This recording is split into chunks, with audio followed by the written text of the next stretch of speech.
cirurgia de hérnia de disco sem a necessidade de artrodese é bastante interessante e elegante para tratar alguns tipos de herniações do disco intervertebral na coluna cervical. O meu vídeo de hoje é sobre uma cirurgia que nós vamos fazer hoje à tarde, exatamente para um caso como esse, né, de uma mulher que tem uma compressão do nervo na coluna cervical, né, por conta de uma hérnia de disco, e que está dando sintomas no braço e vai precisar de um tratamento cirúrgico. Eu sou o Dr. Alberto Gottfried, médico ortopedista, especialista em cirurgia da coluna vertebral, e aqui no meu canal toda quinta-feira publicamos um vídeo novo relacionado à coluna vertebral, tratamentos clínicos, cirúrgicos e qualidade de vida.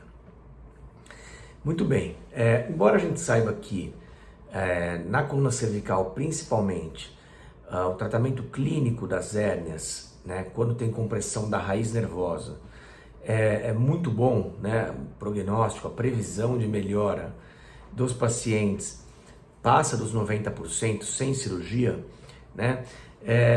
Por outro lado, existem alguns pacientes em que o tratamento clínico não funciona bem, né? E o que significa isso?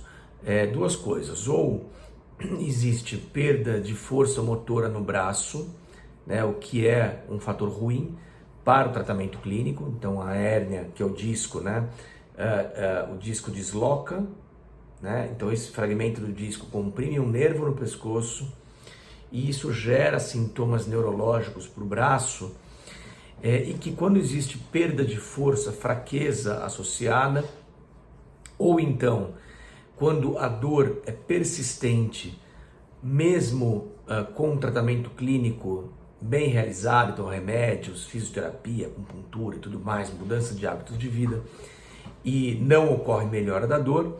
Então nessas duas situações em particular, a cirurgia de hérnia de disco é recomendada. E na cirurgia de hérnia de disco cervical, a técnica talvez mais feita no mundo inteiro, né, ainda é a ACDF, né, que é a descompressão e fusão por via anterior, que é uma cirurgia consagrada, né, com resultados muito bons, com resultados consistentes, mas que entretanto precisa fazer a fusão, né, a solidificação, a artrodese entre as vértebras acometidas. Em algumas situações, né, a artrodese faz parte e é desejada. Então, por exemplo, quando existe, além da hérnia, algum grau de deformidade ou de instabilidade cervical. Nisso a artrodese é imbatível. Por quê? Porque realinha a coluna e faz com que a instabilidade seja solucionada de uma vez por todas. Por outro lado, existem situações que não cursam com instabilidade, não cursam com deformidade, e o único problema é uma pontinha da cartilagem que herniou e está comprimindo o nervo e gerando algum dano neurológico. Então, nessa situação, né, essa situação onde essa cirurgia que a gente vai fazer hoje à tarde, que é a foraminotomia por via posterior, tem a sua melhor indicação.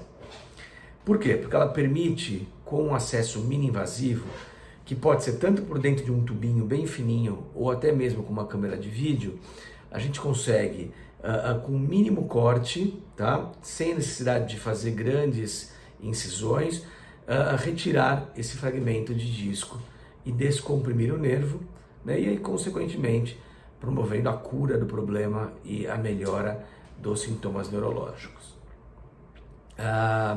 Então, como é que é feita, né, de uma maneira geral, para vocês entenderem aqui? Por mais que seja simples, tudo mais, menos invasiva, é uma cirurgia, né? Então tem que ser considerado como uma cirurgia porque é feita com o paciente de barriga para baixo, né, em anestesia geral, né? E por que anestesia geral? Por dois motivos simples. Primeiro, porque a gente não quer nenhum tipo de movimento ao longo da cirurgia inteira, porque é uma região muito delicada, qualquer tipo de movimento poderia prejudicar o ato cirúrgico. E segundo, porque obviamente a gente não quer que vocês sintam nenhum tipo de dor. Então, dorme antes de começar e acorda com a cirurgia resolvida, zero dor, zero lembrança da cirurgia, é isso que a gente quer. Então a cirurgia é feita com um corte bem pequenininho aqui na região do pescoço, tudo feito guiado por equipamentos, né? Pode ser por uma radiografia em formato de filme ou mesmo por navegação intraoperatória, com tomografia intraoperatória. No caso de hoje, vamos usar a tomografia intraoperatória, né? Ao meu ver, traz uma precisão até melhor para encontrar alguns reparos anatômicos. Então, a cirurgia que dura em média 1h30, né, feita com uma espécie de uma broquinha, uma mínima broquinha que faz um buraquinho na vértebra cervical, até que a gente chegue no disco e libere o fragmento do disco do nervo. Então não é preciso colocar drenos, né, o curativo é um band-aid mesmo nas costas, o pós-operatório é feito no quarto e em 12 horas o paciente é liberado para casa com o uso de um colar cervical só para conforto por alguns dias e depois nada mais. Em relação ao pós-operatório ainda, né, caminhada já é autorizado no mesmo dia da cirurgia. Então, se a cirurgia terminou na hora do almoço, à tarde anda, se ela terminou à noitinha, dorme, no dia seguinte anda.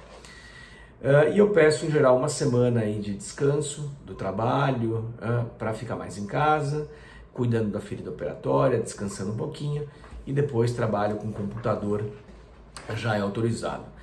Um outro detalhe interessante é que esportes para hérnia de disco, isso a gente já falou em outros vídeos, digamos assim, a gente espera por mais ou menos 1 mês e meio, justamente para evitar recidiva, formação de hematoma, esforços.